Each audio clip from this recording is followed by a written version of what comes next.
Natural history collections, or NHCs, are archives of specimens or artifacts used for educational or research purposes. Biological NHCs, housing plant and animal specimens, are critical assets for climate change research because they allow us to understand how a species changes over time. However, specimens can tell us a larger story about the social context of a time and place. Sometimes, specimens can capture the imprints of oppressive systems or thought by recording collection site locations, taxa, or common names containing uncensored racial slurs, epithets, or otherwise pejorative language. For my capstone project, I worked with the University of Washington Herbarium to answer the question, how can racist or pejorative language be addressed in natural history collections? In the herbarium, I used our database to find and redact flag metadata terms or flag terms from metadata entries, as seen in the lower right image. A smaller batch of specimens, like this one, also received new labels to reflect the redaction, as seen in the upper right image.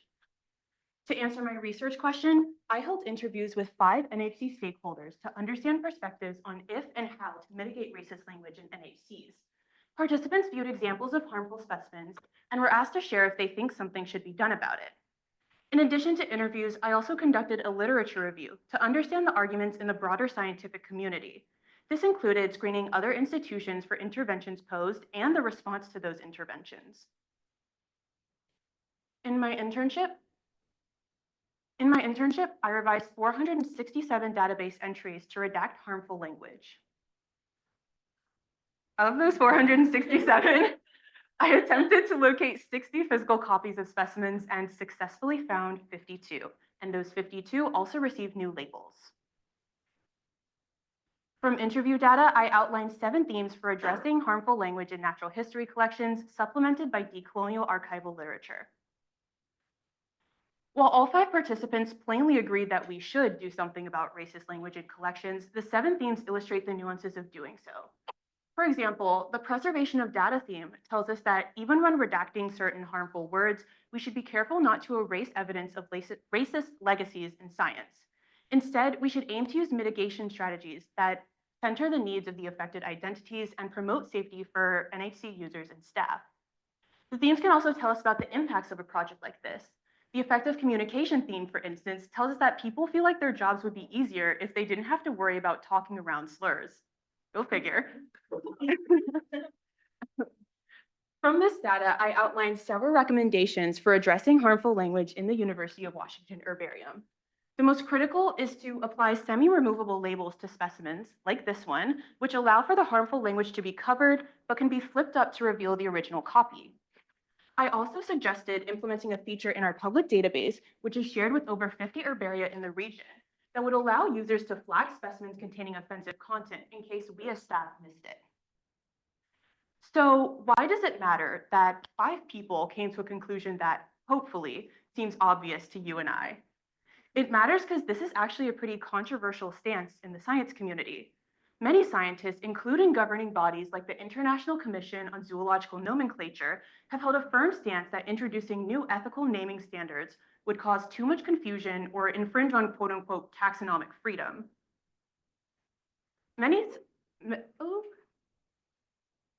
Defenders of the status quo believe that ethics, or politics as it's often framed, would simply require scientists to make too many sacrifices. Although this is disappointing, that doesn't mean that people aren't trying anyways. In fact, we reached a milestone in July when the International Botanical Congress voted to remove a racial slur from hundreds of taxa. The vote, which passed by 60%, represents the first time in the history of Western science ever that a name was changed for ethical reasons. On top of this, many scientists are setting their own standards despite the risk of criticism from their peers. It's critical that participants outlined that building a safer future for collections users is worth sacrificing some organization or so-called taxonomic freedom for. Even if these efforts are being met with resistance now,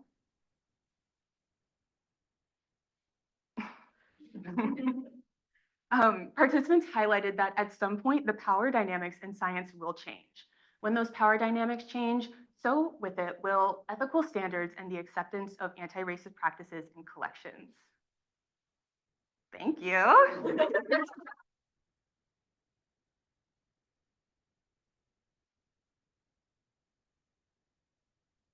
Now, I'd like to give I'd like to give a special thank you to my site supervisor and boss, David Giblin, and my faculty advisor, Erin Gilbert, for supporting me through this project.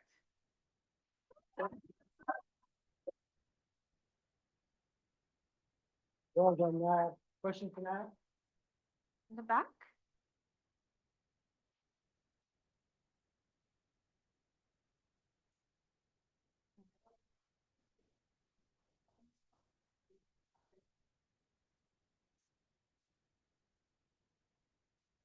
Yeah, that's a really great question. The question was, did I get into any disagreements with people about this topic? The answer is I didn't directly. The people I reached out to interview, it was a voluntary basis, so they were kind of already invested in this work. However, sometimes I did reach out to people and the response was that this work was kind of unimportant and they didn't have the time or resources for it, so they didn't even want to argue with me. All right, thank you so much.